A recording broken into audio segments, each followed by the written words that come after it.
Hi, I'm Dan Raywood, IT Security Guru, here with Michael Sutton from Zscaler.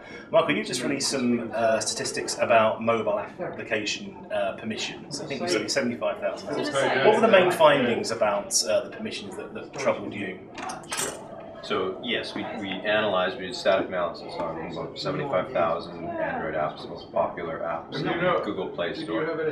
And what we found overall is that developers are very aggressive in the apps, or in the app permissions that they ask for.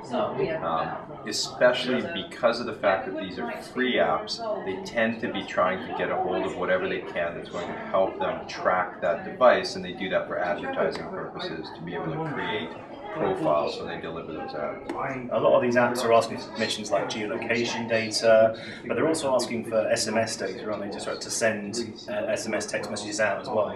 Yeah, agreed. The apps were quite aggressive in asking for SMS, and within that piece, the thing that concerned me the most was that about 28% of apps were asking for SMS read permission, so the ability to actually read your SMS messages.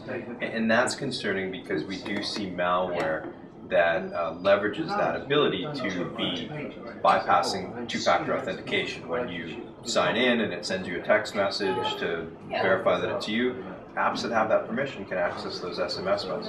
What about web permission, access to websites? Is that quite common as well?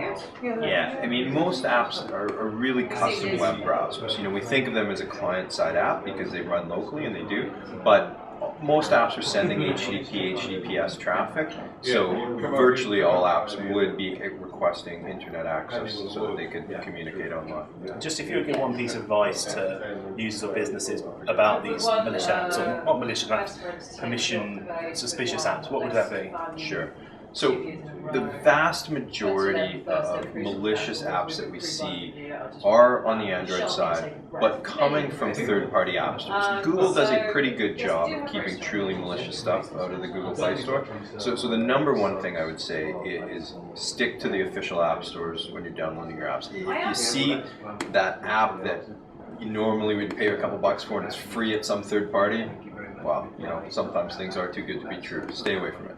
And the second piece is, I'm not a big fan of Android's permission model where you get asked for everything up front because people don't read that. You really need to, right? You need to take a look at that and question that, hey, this app is asking to read my SMS messages, but it's a game. Why do I need to do that? So ask that, and if it's going outside of the bounds that you're comfortable with, do not install that app. What are you looking for, and what are you looking for? Thank you very much, Michael. Thank you.